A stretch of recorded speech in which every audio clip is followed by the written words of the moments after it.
आपल्याकडे राजकारण म्हटलं की डोळ्यासमोर काय येतं? निवडणुका, सभा, मोठमोठी आश्वासनं आणि सत्ता आल्यानंतर ती आश्वासनं हवेमध्ये विरून जाणं. हा अनुभव आपल्यासाठी काही नवीन नाहीये. पण समजा मी तुम्हाला म्हटलं की एका नेत्यानं मुख्यमंत्री पदाची खुर्ची सांभाळली आणि अवघ्या 2च महिन्यात म्हणजे 60च दिवसांमध्ये अख्ख्या राज्याचा चेहरा मोहरा बदलणारे निर्णय घेतले तर? असं जनरली घडत नाही, पण थलपती विजय याला अपवाद आहे. सिनेमाच्या पडद्यावरती धडाकेबाज एंट्री करणारे विजय जेव्हा स्वतःचा पक्ष तमिळगा वेट्री कळघम घेऊन राजकारणामध्ये आले तेव्हा अनेकांनी त्यांची थट्टा केली की पडद्यावरचं जग वेगळं, जमिनीवरचं राजकारण वेगळं असं म्हणून त्यांना हिणवलं गेलं. पण गेल्या 2 महिन्यात त्यांनी जे निर्णय घेतलेले आहेत ना, त्याची चर्चा सध्या सोशल मीडियापासून देशाच्या राजकीय वर्तुळामध्ये सुरू झालेली आहे.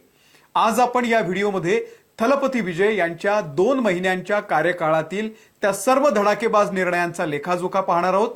आणि एक प्रश्न जो आपल्या प्रत्येक महाराष्ट्रीयन माणसाच्या मनामध्ये येतो की जर तमिळनाडूमध्ये हे अवघ्या 2 महिन्यांमध्ये घडू शकतं तर आपल्या पुरोगामी महाराष्ट्रामध्ये हे का होत नाहीये? आपण कुठे मागे पडतोय याचं उत्तरही शोधण्याचा आपण या व्हिडिओतून प्रयत्न करूयात. नमस्कार, मी अमोल किन्होळकर. आपण पाहत आहात महाराष्ट्र टाइम्स ऑनलाईन. आधी तमिळनाडूच्या मुख्यमंत्र्यांनी नेमके कोणते निर्णय घेतलेले आहेत आपण एकामागून एक समजून घेऊयात, जेणेकरून तुम्हाला चित्र स्पष्ट होईल. सुरुवात करूयात शेतकऱ्यांपासून. तमिळनाडू सरकारनं राज्यातल्या तब्बल 14 लाखहून अधिक शेतकऱ्यांचं सहकारी बँकांचं पीक कर्ज पूर्णपणे माफ करून टाकलेलं आहे. शेतकऱ्यांच्या डोक्यावरचा कर्जाचा बोजा एका झटक्यामध्ये उतरवलेला आहे. दुसरं, मुख्यमंत्री पदाची शपथ घेतल्यानंतर विजय यांनी ज्या पहिल्या फाईलवरती सही केली ती होती 200 युनिट मोफत विजेची. राज्यातील सुमारे 2,40,00,000 घरगुती ग्राहकांना दरमहा 200 युनिट पर्यंत वीज पूर्णपणे मोफत दिली आणि यामुळे गरीब आणि मध्यमवर्गीय कुटुंबाचं महिन्याचं बजेट एकदम हलकं झालं. त्यानंतर निर्णय होतो महिलांसाठी आणि त्यांच्या सुरक्षेसाठी. विजय सरकारनं काय केलं? त्यांनी सिंगप्पन विशेष टास्क फोर्सची स्थापना केली. सिंगप्पन म्हणजे तमिळ भाषेमध्ये सिंहिणी. तमिळनाडूमध्ये याच्या 70 पेक्षा जास्त ऑल वुमन म्हणजे महिला पोलिसांच्या विशेष तुकड्या तैनात केलेल्या आहेत. शाळा, college, bus stand, IT park अशा गर्दीच्या ठिकाणी या महिला पोलीस 24 तास गस्त घालतात. नुसती घोषणा नाही तर अवघ्या काही दिवसांमध्ये या दलानं कित्येक बालविवाह यशस्वीपणे रोखलेले आहेत आणि महिलांची छेडछाड करणाऱ्यांवरती कडक कायदेशीर कारवाई सुद्धा केलेली आहे. महिलांना संकटसमयी तात्काळ मदतीसाठी 1091 हे हेल्पलाईन 24 तास सुरू केलेली आहे. फक्त सुरक्षा देऊन चालत नाही तर महिलांना आर्थिकदृष्ट्या सक्षम करावं लागतं. आधीच्या सरकारच्या मोफत बस प्रवास योजनेतल्या त्रुटी दूर करून विजय थलपती सरकारनं ग्रामीण भागापर्यंत या योजनेची व्याप्ती वाढवली आणि बसेसची संख्या सुद्धा वाढवली.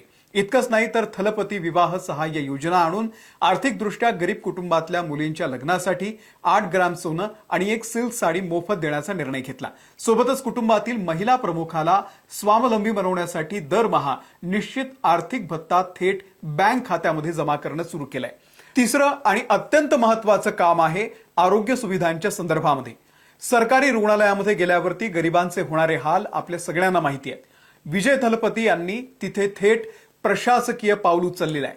सरकारी रुग्णालयांमध्ये गरीब रुग्णांकडून किंवा त्यांच्या नातेवाईकांकडून वॉर्ड बॉय, परिचारिका किंवा डॉक्टरांद्वारे पैशांची मागणी केली जाते, लाच मागितली जाते. आता अशा वेळी थेट 104 हेल्पलाईनवरती तक्रार करण्याची व्यवस्था सुरू करण्यात आलेली आहे. लाच मागणाऱ्या कर्मचाऱ्याला कोणतीही नोटीस न देता थेट सस्पेंड केलं जात आहे. चौथं काम आहे भ्रष्टाचाराला रोखण्यासाठी उचललेलं महत्वाचं पाऊल. हा मुद्दा जरा कान देऊ नये का? मुख्यमंत्री थलपती विजय यांनी भ्रष्टाचार मोडीत काढण्यासाठी दक्षता आणि लाचलुचपत प्रतिबंधक विभागाला पूर्ण स्वातंत्र्य दिलेलं आहे. त्यांनी स्पष्ट सांगितलेलं आहे, समोरचा माणूस सत्ताधारी पक्षाचा नेता असो, आमदार असो, मंत्री असो, भ्रष्टाचाराच्या प्रकरणामध्ये कोणतीही गय करायची नाही. त्यांनी राज्यातली VIP संस्कृती आणि घराणेशाही एका झटक्यात बाजूला सारलेली आहे. सरकारमध्ये मुख्यमंत्र्यांच्या शिवाय किंवा कायदेशीर व्यवस्थेच्या शिवाय कोणतंही समांतर सत्ता केंद्र चालणार नाही. हा त्यांचा कडक नियम आहे. कोणत्याही फाईलसाठी जनतेला नेत्यांच्या किंवा मंत्रालयाच्या वाऱ्या कराव्या लागणार नाही यासाठी थलपतींनी एक सिस्टीम उभारलेली आहे. त्यानंतर कायदा सुव्यवस्थेशी संबंधित महत्वाचे निर्णय घेतले. तरुणाईला बर्बाद करणाऱ्या ड्रग्ज आणि दारूच्या विरोधामध्ये थलपतींनी मोर्चा उघडला. पदभार स्वीकारल्यानंतर अवघ्या 48 तासांमध्ये त्यांनी राज्यभरातल्या शाळा, कॉलेजेस, प्रार्थनास्थळं आणि बस स्थानकांच्या जवळ असलेली तब्बल 717 सरकारी दारूची दुकानं हटवलेली आहे. अँटी नार्कोटिक्स विशेष पथक आणि अँटी ड्रग्ज टास्क फोर्स तयार केलेला आहे. सगळ्यात महत्वाची गोष्ट म्हणजे या मोहिमेचा आढावा मुख्यमंत्री स्वतः दर आठवड्याला घेतात. पोलिसांनी कोणत्याही राजकीय दबावाला बळी न पडता गुन्हेगारांवरती कडक कारवाई करावी असे थेट आणि स्पष्ट आदेश त्यांनी पोलिसांना दिलेले आहेत. त्यानंतर अत्यंत महत्वाच्या अशा पायाभूत सुविधांच्या संदर्भात थलपतींनी निर्णय घेतले. त्यातला सर्वात क्रांतिकारी निर्णय म्हणजे तमिळनाडू परिवहन महामंडळाच्या TNSTCच्या सर्व जुन्या बसेस टप्प्याटप्प्यानं बदलून सर्व सरकारी बसेस AC करण्याचा निर्णय घेतलेला आहे. तसंच रस्त्यांवरील अपघातांना कारणीभूत ठरणारे आणि शहरं विद्रूप करणारे अनधिकृत होर्डिंग्स, फ्लेक्स आणि डिजिटल बॅनर्स लावण्यावरती कडक कायदेशीर बंदी आणलेली आहे. विशेष म्हणजे त्यांनी स्वतःच्या पक्षाच्या कार्यकर्त्यांना देखील ताकीद दिलेली आहे की हा नियम मोडायचा नाही, कुठेही होर्डिंग लावायचं नाही. शिक्षणाच्या बाबतीमध्ये तमिळनाडूमध्ये केंद्राच्या त्रिभाषा सूत्राला विरोध केलेला आहे. ग्रामीण भागातील गरीब विद्यार्थ्यांना वैद्यकीय प्रवेश मिळावा म्हणून नीट परीक्षा रद्द करून 12वीच्या गुणांच्या आधारावरतीच प्रवेश द्यावा, ही राज्याची ठाम भूमिका त्यांनी आता नीती आयोगाच्या समोर मांडलेली आहे. तसंच वाळू माफिया आणि बेकायदेशीर खनिज उत्खनन रोखण्यासाठी मानवी हस्तक्षेप पूर्णपणे बाजूला सारून अत्याधुनिक ड्रोन मॉनिटरिंग सिस्टीम त्यांनी कार्यान्वित केलेली आहे. यासोबत मंदिराच्या दानपेटीतला पैसा मंदिरासाठीच वापरला जावा हा नियम केलेला आहे. DMK सरकारनं मंदिराच्या पैशावरती जे प्रकल्प उभारण्याची घोषणा केलेली होती ते रद्द केलेले आहेत. हे हिंदुत्ववादी म्हणणाऱ्या पक्षांनाही आतापर्यंत जमलेलं नाहीये. तमिळनाडूचे हे सर्व निर्णय ऐकल्यानंतर आपल्याला कौतुक वाटतं, पण एक महाराष्ट्रीयन म्हणून मनाला वेदना होतात. कारण जे आपण आज बघतोय आपल्या आसपास काय घडतंय किती भयानक आहे. लोक मॅनहोलमध्ये पडून वाहून जात आहेत, शाळेच्या बसवरती झाडं पडतायत, हजारो कोटींचे प्रकल्प पहिल्याच पावसामध्ये वाहून काय जात आहेत, रस्त्यावरचे खड्डे दर 2 महिन्यामध्ये जसेच्या तसे होत आहेत, महिला सुरक्षित नाही, गुन्हेगाराला कसलंही भय नाही. जे निर्णय थलपती विजय घेऊ शकतात ते आपल्या महाराष्ट्रामध्ये का होत नाहीये?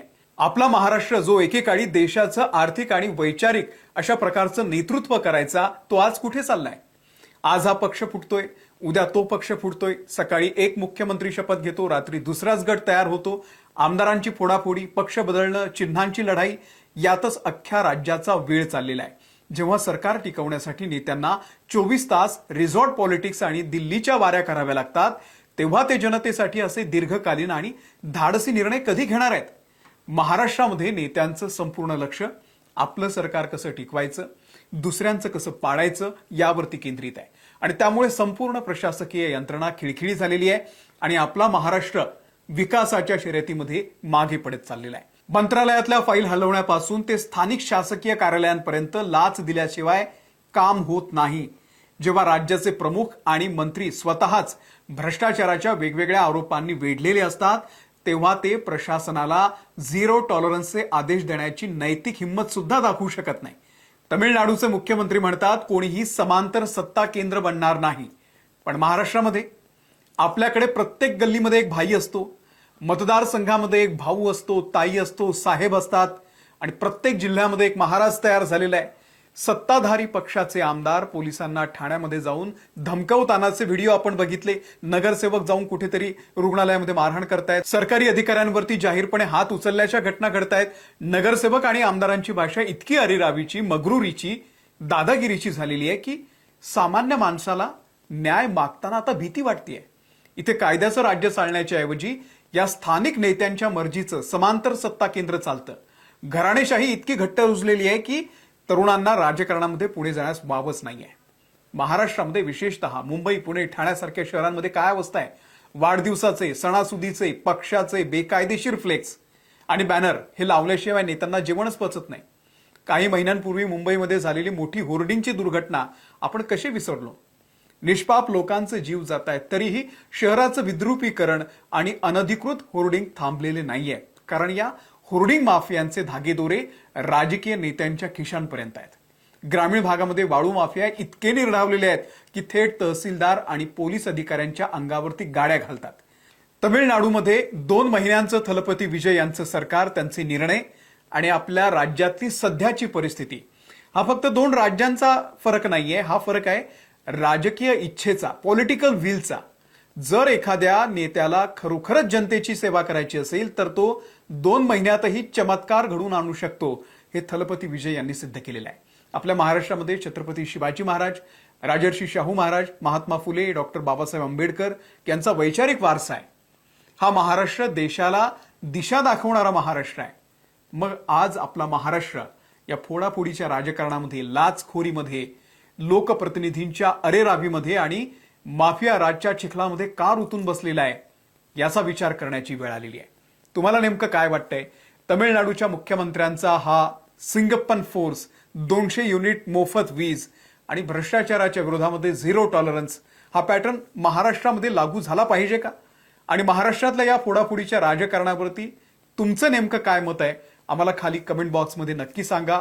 हा व्हिडिओ जर तुम्हाला आवडला असेल, तुम्हाला डोळे उघडणारा वाटला असेल तर आपल्या प्रत्येक मराठी बांधवापर्यंत, मित्रापर्यंत आणि विशेषतः तरुण मतदारांपर्यंत शेअर करा. आमच्या चॅनलला सबस्क्राईब करा. आम्ही फेसबुकवरती आहोत, इंस्टाग्रामवरती आहोत, तिथेही फॉलो करा. धन्यवाद.